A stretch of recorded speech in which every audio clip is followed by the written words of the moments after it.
Hello, my name is John, and today we'll be reading China Takes a Wrong Turn by William Middendorf and Dan Negrea, Washington Times, March 11th, 2018. William Middendorf is a former Secretary of the Navy and ambassador. Dan Negrea is a New York investor. Mao and his Chinese Communist Party ruled for 30 disastrous years, beginning in 1949. Tens of millions were murdered. Social chaos was constant. China was cut off from the world, and its underdeveloped economy stagnated. Deng Xiaoping's era of reform started in 1978 and continued for 30 years. The cult of personality was replaced with a collective leadership. The CCP rule became less oppressive, except for the Tiananmen Square massacre. Private enterprise and foreign investment were permitted, and China grew at an astounding rate and became the world's factory, its most dynamic exporter and its second largest economy. Xi Jinping took power in 2012. Politically, he is more like Mao than like Deng. The cult of personality is back. The CCP is reasserting itself throughout society, and personal liberties are curtailed.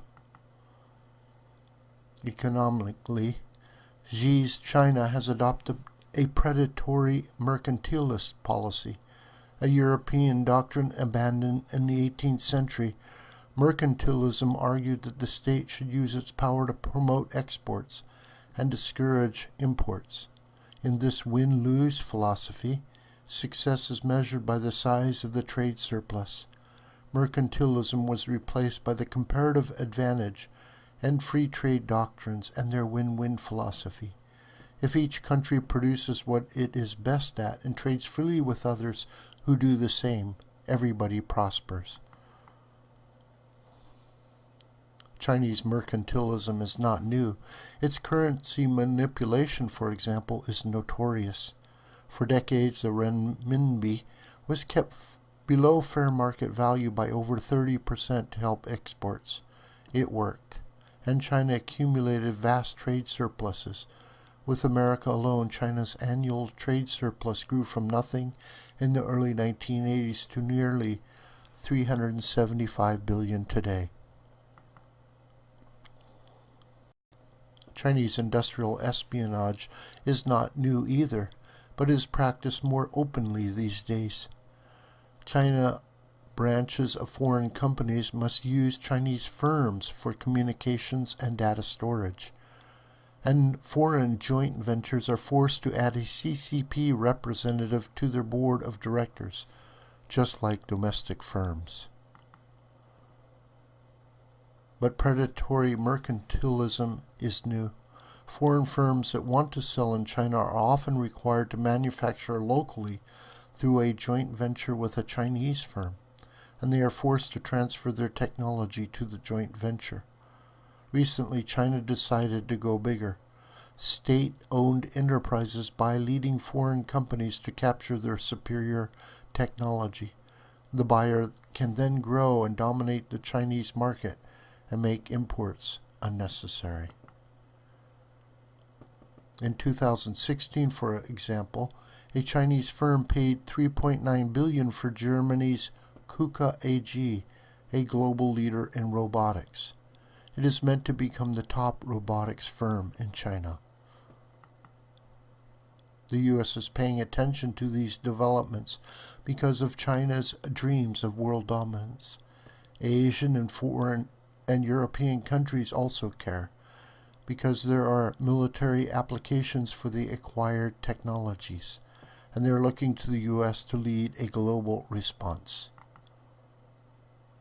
At the World Trade Organization Summit in December of 2017, the U.S., Europe, and Japan issued a joint statement criticizing countries that subsidize domestic companies and require foreign firms to transfer technology to local joint ventures, and they are preparing a joint suit at the WTO against Chinese policies.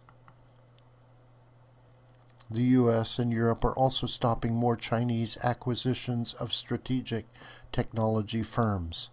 France's finance minister talked recently about rejecting many proposed acquisitions. Chinese investments are welcome, he said, but not the looting of French assets. The steel and aluminum tariffs announced last week by President Trump are sending a related message. Chinese government subsidies have enabled tremendous overcapacity, which leads to dumping and depressed global prices.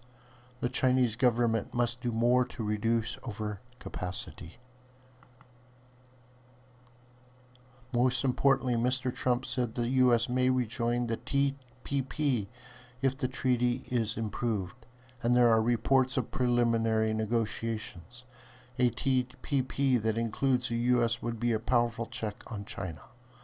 Mercantilism does not work because it elicits a strong reaction from other countries. Communism has never worked either because it kills human creativity. Combining them is not a winning formula. Global manufacturing trends are not moving in China's favor.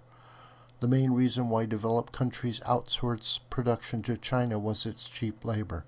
But robotics and artificial intelligence promise to make manufacturing in developed countries even cheaper, and robots don't misplace intellectual property. This trend can already be seen in the Global Manufacturing Competitiveness Index. Deloitte Global and the Council on Competitiveness produced the index by polling senior manufacturing executives from around the world. China was voted the most competitive manufacturer in 2010, 2013, and in 2016. The U.S. was fourth, third, and second in those years. But for 2020, the U.S. ranks first and China second, mostly because robotics and artificial intelligence, industries in which America leads, are becoming more important. China will not win the race with America. Warren Buffett, the greatest investor ever, put it best. For 240 years, it's been a terrible mistake to bet against America.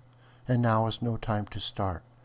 America's golden goose of commerce and innovation will continue to lay more and larger eggs. This video is a production of School of the White Crane. My name is John Brooker, and you could reach me through commentary on this video or through my Gmail listed here. Please share this video with family and friends and on social media. May God richly bless you.